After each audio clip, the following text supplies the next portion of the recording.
Okay, this video is for the ages. So here we are at Glimmerglass. We got some messages overnight that the car might be in Albany, but we decided we were not going to get flustered. This is a vehicle that is going to take our car with this lovely fellow named Dave, who started his own business, and now he has 4 trucks. Really neat guy. And he's going to take me and it to Albany, and we are going to get a replacement car, and someone will figure out how to open the car. It's really, we've kept our cool. I thought, this morning Loretta and Wolfie live on their farm, so she wouldn't be coming here till the morning.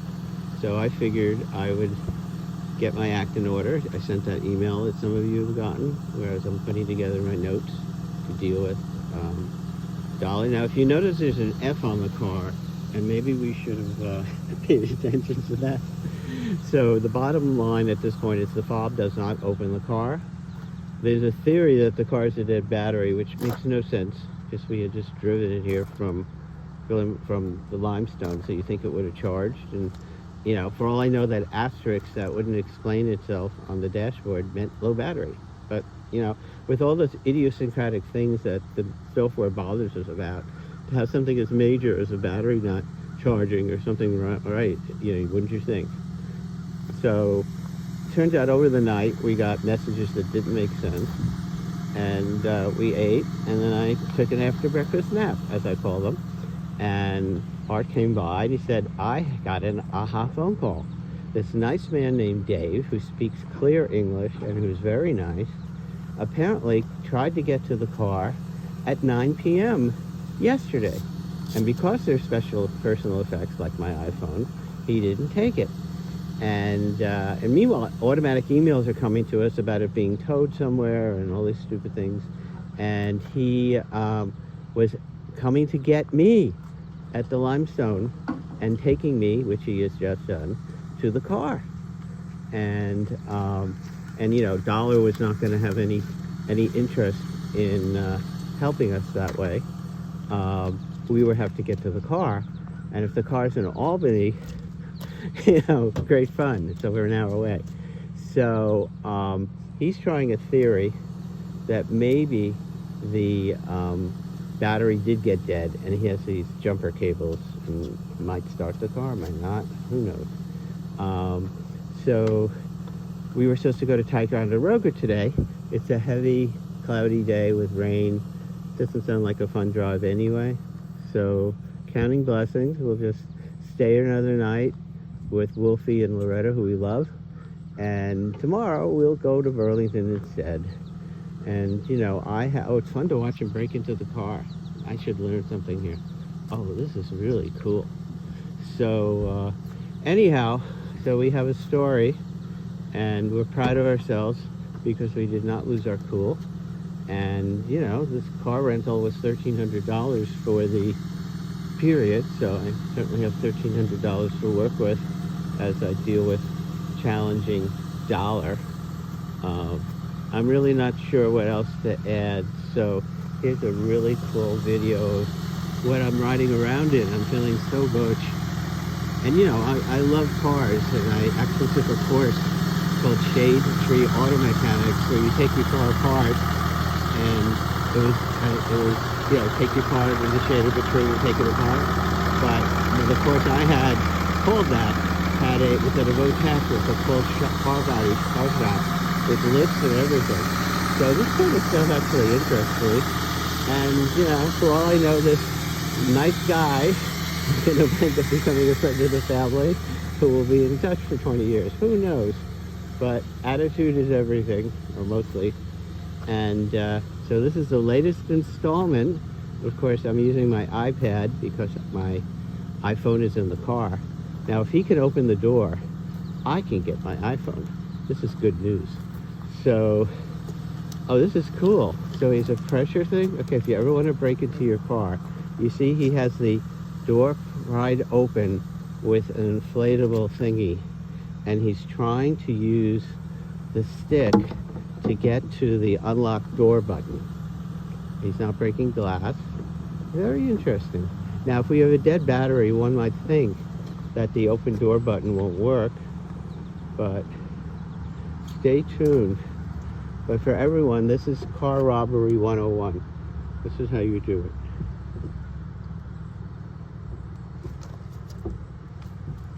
Yeah, the unlock door button won't work because the battery's dead. So I'm doing the manual. I'm trying to get the manual one. Oh, so now he's trying to get the thing in the door that's manual that will allow the door to unlock. Aha. So you think your car is safe, huh? Once you locked it? Think again. Almost. And then the weirdest thing is the fob itself has a key in it, but the key didn't work. And we all tried it.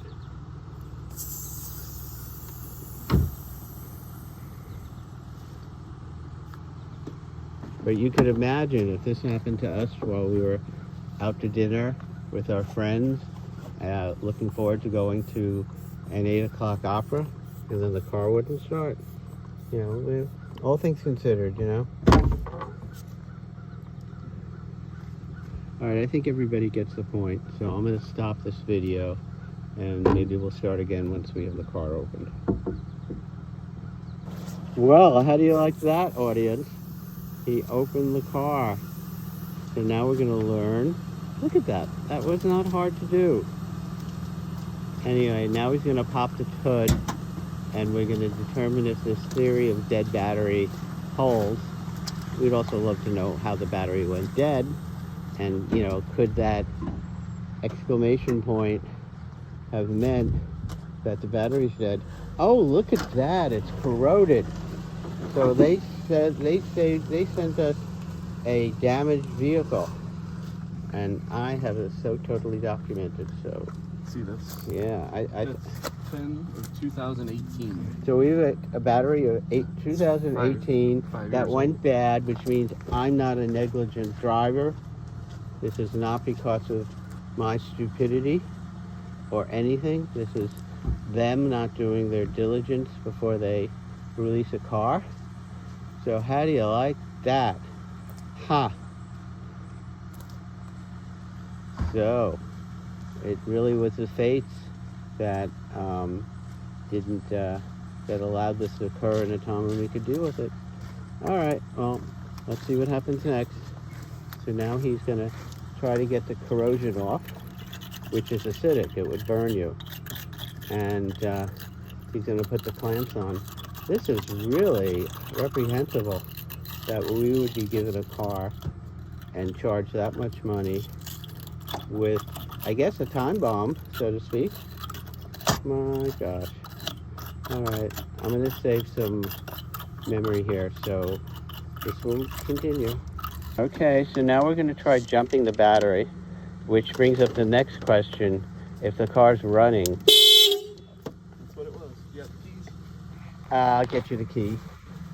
I'll shut the alarm right off. So apparently when he put the clamper on the other side of the battery, the alarm went off. So that means that the fob works. All right. So the question is, do I drive this car to Albany, taking the risk of being stuck somewhere horrible with a car that doesn't work, or do we tow it anyway? Look at that. How do you like that? Ha! All right, that's the story so far. Okay, so now my cell phone works. Guess I have it back. And as I said last clip, taking the risk driving a car like that all the way to Albany on my own is foolishness. So we're gonna flatbed truck tow the car to Albany. And now that the car works, as you can see, he will drive the car onto the flatbed somehow, and it won't fall back. And he and I are going to take a fun ride to Albany. And he has an interesting life story, so I'm learning all about him. And this is just another chapter in meeting nice people. And gee, dollar, you should really go to the hood before you release a car. You really should. You know, then I was thinking dead battery. I was, you know, leaving something on. You know, I wasn't being responsible. So I bet you, ultimately, we will learn that that asterisk in yellow meant low battery. But who knows? All right, so I guess I'll keep this on for a minute so you can see the mechanics of the flatbed truck bringing the car up. He's a lovely man. So I actually look forward to the drive to Albany, just talking about life and hearing what he has to say. He grew up in the area, and he started just in an almost menial position with cars, and now he owns his company. He has 4 tow trucks. You know, he's a success, and he's smart, and this is so cool. I didn't realize this would be part of the Glimmer Glass experience. What could you get? Now maybe my lotto ticket will be a winner. That would be icing on the cake, wouldn't it? So as you see, besides having it in the front, he secures the wheels. I'll step back further. So he's copper, I guess. I'll make sure. So if you ever need somebody in this neighborhood, he's the guy. And he's actually under contract for AAA. And to think that he got to the car where we would have been, if we were not smart, walking around the parking lot for 5 hours. So he's also going to add his story to this write-up I'm creating, because he was misinformed, and you know, hopefully somebody at Hertz reviews the operational quality control, and we'll see a video and a commentary and all the stuff. So, hey, but this is interesting, really is. Reminds me of an experience I had as a 10-year-old. My father had a truck, and we were driving it to Pennsylvania, and the truck blew a piston. And, yeah, I was only a kid, but it was really interesting. And look at that, one man, no assistance, is able to pull over. And now you know how to break into a car. You get a stick type thing and a rubbery thing, and you get the window to kind of edge out of its track, and you use that stick thing to push the button that mechanically unlocks the door, not the electric, and you're gold. So thank you, sir. We are very grateful to you. And here you go. Okay, so here we are at the car drip-off place, which of course isn't where I'll get the car. We're almost a walk from the Albany airport. So what's going to happen now is the car's going to get unloaded, and I'm going to get my stuff, and we move forward. What an experience, huh? What a nice guy. This guy's been very kind and decent and helpful.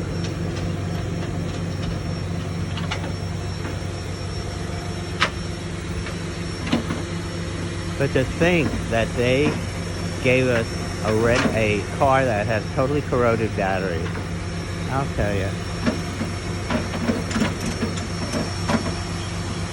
Alright, I'll take another one when the car is taken off the lift.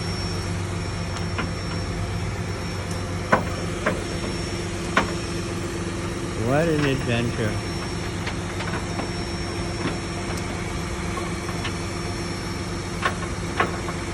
Believe it or not, this giant truck gets about 17 miles to the gallon at highway speed. And my mother's 1972 Oldsmobile got 15 miles to the gallon. Amazing.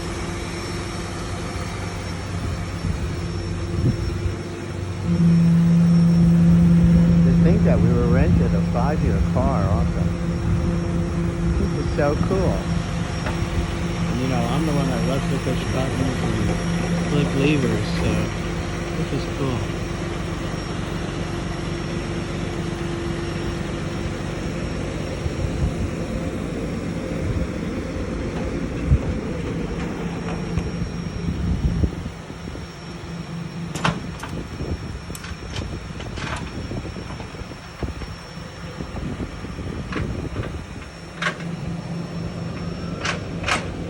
I have to just make doubly sure I've got everything.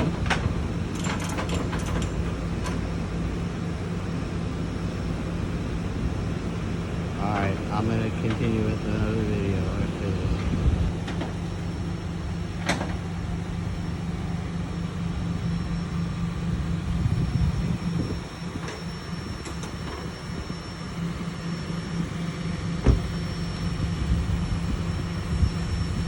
You have the fob, right? I hope so. You have to.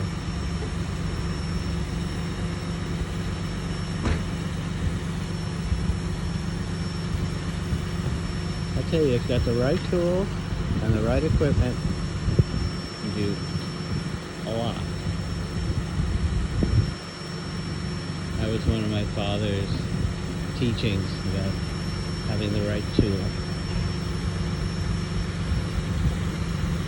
Or I guess he not taking chances with the battery, thinking that even though we jumped it before, it had still not enough.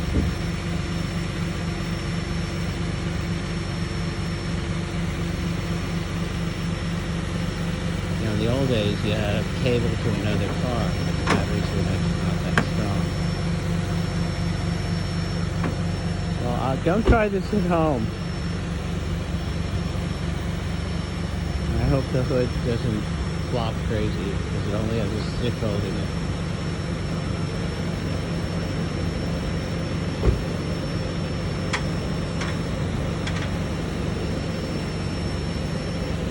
I think I said earlier in another video, we probably should have paid attention to the grade apparently given to the car. F.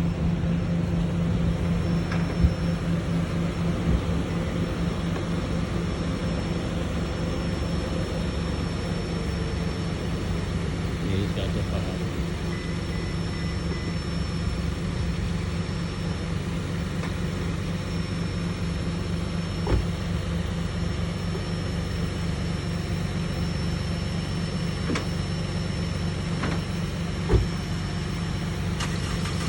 And it starts.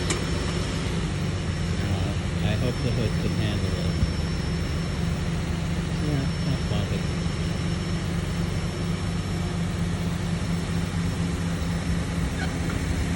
You should just see what this battery is. Well, you will in the other video. It was so corroded that he had to kind of hammer off the corroded stuff. This is what's called the problem car parking lot. Well, this guy gave me a new car, couldn't wait to get out of my sight, and says it's official, you have it, anything financial or anything that means anything, it's your problem. So here we have a Chevy Malibu from Georgia, and I'm all set. So I'm going to make my way back to beautiful Cherry Valley, and let's hope this is wonderful. The car is wonderful.